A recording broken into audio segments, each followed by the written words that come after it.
بسم اللہ الرحمن الرحیم۔ شروع اللہ کے نام سے جو بڑا مہربان نہایت رحم والا ہے۔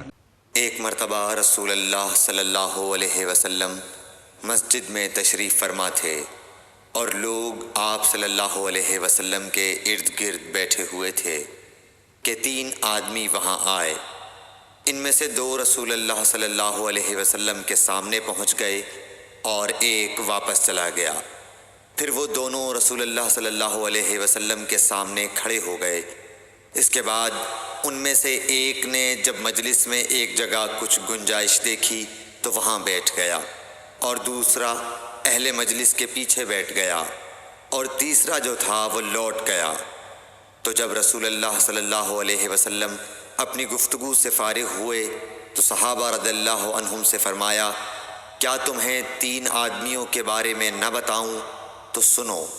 ان میں سے ایک نے اللہ سے پناہ چاہی، اللہ نے اسے پناہ دی، اور دوسرے کو شرم آئی تو اللہ بھی اس سے شرمایا کہ اسے بھی بخش دیا، اور تیسرے شخص نے منہ موڑا، اللہ نے بھی اس سے منہ موڑ لیا۔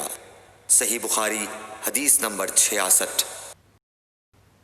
رسول اللہ صلی اللہ علیہ وسلم اپنے اونٹ پر بیٹھے ہوئے تھے اور ایک شخص نے اس کی نکیل تھام رکھی تھی۔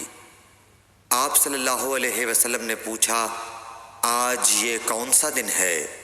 ہم خاموش رہے حتیٰ کہ ہم سمجھے کہ آج کے دن کا آپ کوئی دوسرا نام اس کے نام کے علاوہ تجویز فرمائیں گے۔ پھر آپ صلی اللہ علیہ وسلم نے فرمایا، کیا آج قربانی کا دن نہیں ہے؟ ہم نے عرض کیا، بے شک۔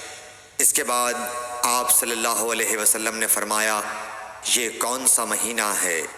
ہم اس پر بھی خاموش رہے اور یہی سمجھے کہ اس مہینے کا بھی آپ اس کے نام کے علاوہ کوئی دوسرا نام تجویز فرمائیں گے۔ پھر آپ صلی اللہ علیہ وسلم نے فرمایا، کیا یہ ذو الحجہ کا مہینہ نہیں ہے؟ ہم نے عرض کیا، بے شک۔ آپ صلی اللہ علیہ وسلم نے فرمایا، تو یقیناً تمہاری جانیں اور تمہارے مال اور تمہاری آبرو تمہارے درمیان اسی طرح حرام ہے جس طرح آج کے دن کی حرمت تمہارے اس مہینے اور اس شہر میں ہے۔ بس جو شخص حاضر ہے اسے چاہیے کہ غائب کو یہ بات پہنچا دے، کیونکہ ایسا ممکن ہے کہ جو شخص یہاں موجود ہے وہ ایسے شخص کو یہ خبر پہنچائے جو اس سے زیادہ یاد رکھنے والا ہو۔ صحیح بخاری حدیث نمبر 67۔